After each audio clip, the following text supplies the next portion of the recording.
So I think my favourite is Abby's because I feel like what she experienced is kind of out of the ordinary, and it's quite like a nice story in the sense that she had a positive outlook from it and she was able to explain that quite well.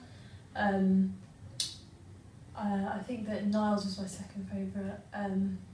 Obviously mental health issues are a thing that's like lots of teenagers go through, and it would be quite relatable to a lot of people but also quite shocking to some other people.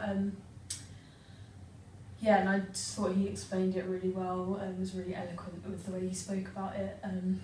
It's obviously something that he's able to reflect on now, which is good. Then I think probably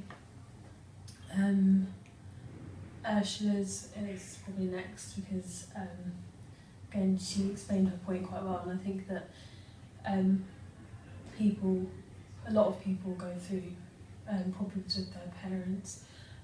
Not necessarily, well, quite a lot of people go through problems with alcohol abuse with their parents, but it's kind of something that's undercover and you wouldn't know just by speaking to that person. So I think that kind of shows a bit of her life really well.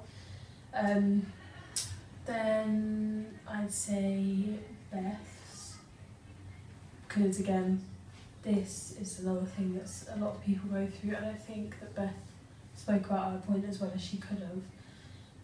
But I think that heartbreak is something that a lot of us go through as teenagers, and it's something that people don't really think much of, but once you've experienced it, it's quite hard.